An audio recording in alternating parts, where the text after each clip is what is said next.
ओम नमः शिवाय। श्री शिव महापुराण रुद्र संहिता प्रथम सृष्टिखंड अध्याय 16।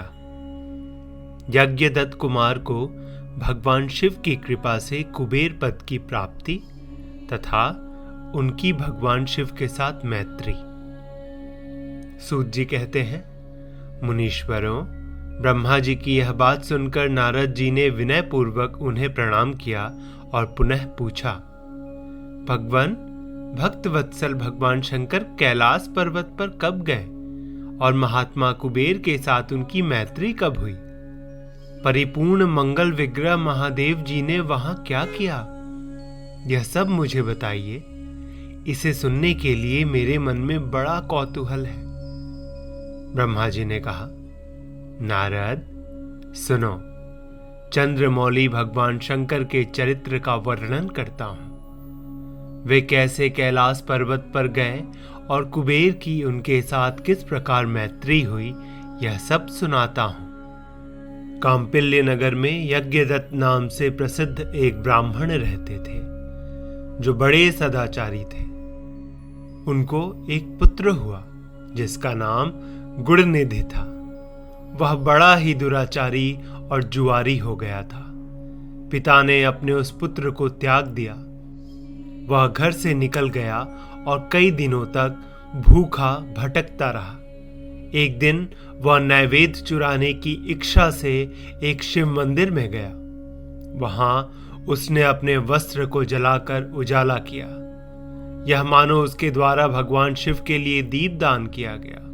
तत्पश्चात वह चोरी में पकड़ा गया और उसे प्राण दंड मिला। अपने कुकर्मों के कारण वह यमदूतों द्वारा बांधा गया। इतने में ही भगवान शंकर के पार्षद वहां आ पहुंचे और उन्होंने उसे उनके बंधन से छुड़ा दिया। शिवगणों के संग से उसका हृदय शुद्ध हो गया था। अतः वह उन्हीं के साथ तत्काल शिवलोक में चला गया।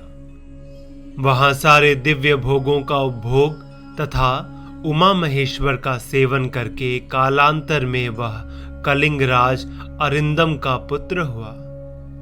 वहां उसका नाम था दम। वह निरंतर भगवान शिव की सेवा में लगा रहता था।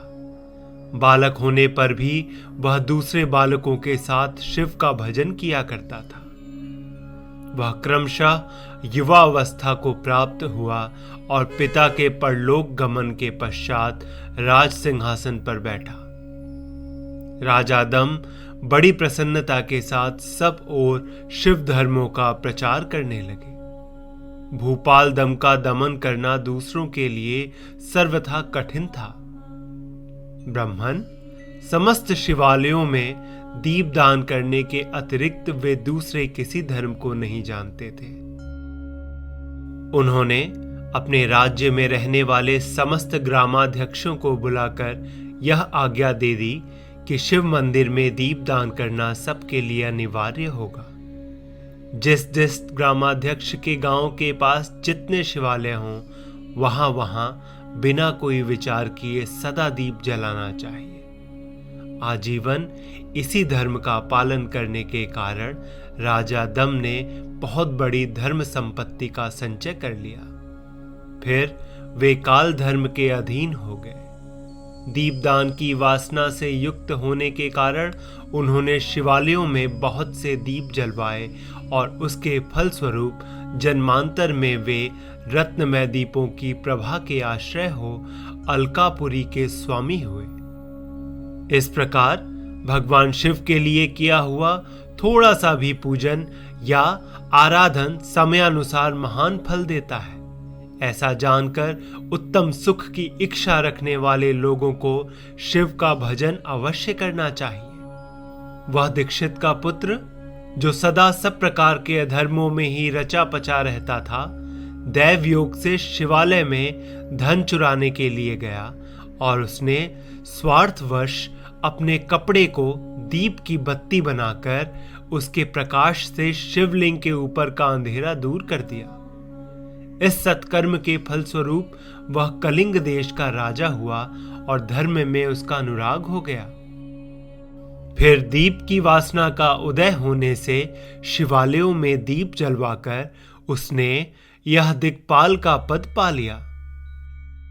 मुनीश्वर, देखो तो सही, कहां उसका वह कर्म और कहां यह दिक्पाल की पदवी जिसका यह मानव धर्मा प्राणी इस समय उपभोग कर रहा है। तात, यह तो उसके ऊपर शिव के संतुष्ट होने की बात बताई गई। अब एक चित्त होकर यह सुनो कि किस प्रकार सदा के लिए उसकी भगवान शिव के साथ मित्रता हो गई। मैं इस प्रसंग का तुमसे वर्णन करता हूं। नारद, पहले के पादकल्प की बात है। मुझ ब्रह्मा के मानस पुत्र पुलस्त्य से विश्रवा का जन्म हुआ और विश्रवा के पुत्र वैश्वण यानी कुबेर हुए। उन्होंने पूर्व काल में अत्यंत उग्र तपस्या के द्वारा त्रिनेत्रधारी महादेव की आराधना करके विश्वकर्मा की बनाई हुई इस अलकापुरी का उपभोग किया। जब वह कल्प व्यतीत हो गया और मेदवाहन कल्प आरंभ हुआ, उस समय वह यज्ञदत्त का पुत्र, जो प्रकाश का दान करने वाला था, कुबेर के रूप में अत्यंत दुस्सह तपस्या करने लगा। दीपदान मात्र से मिलने वाली शिव भक्ति के प्रभाव को जानकर वह शिव की चित प्रकाशिका काशिकापुरी में गया और अपने चित रूपी रत्नमय प्रदीपों से 11 रुद्रों को उद्बोधित करके अनन्य भक्ति एवं स्नेह से संपन्न हो वह तन्मयता पूर्वक शिव के ध्यान में मग्न हो निश्चल भाव से बैठ गया।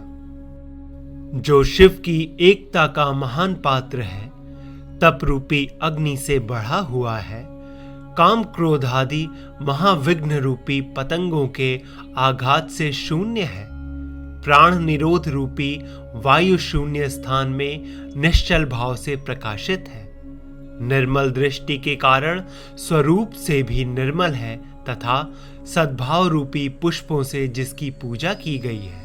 ऐसे शिवलिंग की प्रतिष्ठा करके वह तब तक तपस्या में लगा रहा जब तक उसके शरीर में केवल अस्थि और चर्म मात्र ही अवशिष्ट नहीं रह गए। इस प्रकार उसने 10,000 वर्षों तक तपस्या की। तदनंतर विशालाक्षी पार्वती देवी के साथ भगवान विश्वनाथ कुबेर के पास आए। उन्होंने प्रसन्न चित्त से अलकापति की ओर देखा। वे शिवलिंग में मन को एकाग्र करके ठूंठे काठ की भांति स्थिर भाव से बैठे थे। भगवान शिव ने उनसे कहा, अलकापते, मैं वर देने के लिए उद्यत हूं, तुम अपना मनोरथ बताओ। यह वाणी सुनकर तपस्या के धनी कुबेर ने ज्यों ही आंखें खोलकर देखा, त्यों ही उमावल्लभ भगवान श्रीकंठ सामने खड़े दिखाई दिए। वे उदय काल के सहस्त्रों सूर्यों से भी अधिक तेजस्वी थे और उनके मस्तक पर चंद्रमा अपनी चांदनी बिखेर रहे थे। भगवान शंकर के तेज से उनकी आंखें चौंधिया गईं। उनका तेज प्रतिहत हो गया और वे नेत्र बंद करके मनोरथ से भी परे विराजमान देव देवेश्वर शिव से बोले, नाथ, मेरे नेत्रों को वह दृष्टि शक्ति दीजिए जिससे आपके चरणाविंदों का दर्शन हो सके। स्वामिन, आपका प्रत्यक्ष दर्शन हो, यही मेरे लिए सबसे बड़ा वर है। ईश, दूसरे किसी वर से मेरा क्या प्रयोजन है। चंद्रशेखर, आपको नमस्कार है। कुबेर की यह बात सुनकर देवाधिदेव उमापति ने अपनी हथेली से उनका स्पर्श करके उन्हें देखने की शक्ति प्रदान की। दृष्टि शक्ति मिल जाने पर यज्ञदत्त के उस पुत्र ने आंखें फाड़ फाड़ कर पहले उमा की ओर ही देखना आरंभ किया।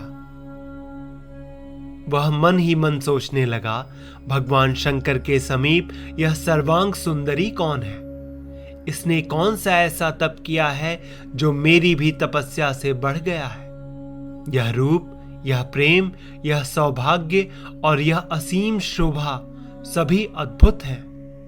वह ब्राह्मण कुमार बार बार यही कहने लगा। जब बार बार यही कहता हुआ वह क्रूर दृष्टि से उनकी ओर देखने लगा, तब वामा के अवलोकन से उसकी बाईं आंख फूट गई। तदनंतर देवी पार्वती ने महादेव जी से कहा, प्रभु, यह दुष्ट तपस्वी बार बार मेरी ओर देखकर क्या बक रहा है? आप मेरी तपस्या के तेज को प्रकट कीजिए। देवी की यह बात सुनकर भगवान शिव ने हंसते हुए उनसे कहा, उमे, यह तुम्हारा पुत्र है। यह तुम्हें क्रूर दृष्टि से नहीं देखता, अपितु तुम्हारी तपह संपत्ति का वर्णन कर रहा है। देवी से ऐसा कहकर भगवान शिव पुनः उस ब्राह्मण कुमार से बोले, वत्स, मैं तुम्हारी तपस्या से संतुष्ट होकर तुम्हें वर देता हूं। तुम निधियों के स्वामी और गृहकों के राजा हो जाओ। सुव्रत यक्षों, किन्नरों और राजाओं के भी राजा होकर पुण्य जनों के पालक और सबके लिए धन के दाता बनो। मेरे साथ तुम्हारी सदा मैत्री बनी रहेगी और मैं नित्य तुम्हारे निकट निवास करूंगा। मित्र, तुम्हारी प्रीति बढ़ाने के लिए मैं अलका के पास ही रहूंगा। आओ, इन उमा देवी के चरणों में साष्टांग प्रणाम करो, क्योंकि यह तुम्हारी माता है। महाभक्त यज्ञदत्त कुमार, तुम अत्यंत प्रसन्नचित्त से इनके चरणों में गिर जाओ। ब्रह्मा जी कहते हैं, नारद, इस प्रकार वर देकर भगवान शिव ने पार्वती देवी से फिर कहा, देवेश्वरी, इस पर कृपा करो। तपस्विनी, यह तुम्हारा पुत्र है। भगवान शंकर का यह कथन सुनकर जगदम्बा पार्वती ने प्रसन्नचित्त हो यज्ञदत्त कुमार से कहा, वत्स, भगवान शिव में तुम्हारी सदा निर्मल भक्ति बनी रहे। तुम्हारी बाईं आंख तो फूट ही गई, इसलिए एक ही पिंगल नेत्र से युक्त रहो। महादेव जी ने जो वर दिए हैं वे सब उसी रूप में तुम्हें सुलभ हों। बेटा, मेरे रूप के प्रति ईर्ष्या करने के कारण तुम कुबेर के नाम से प्रसिद्ध होगे।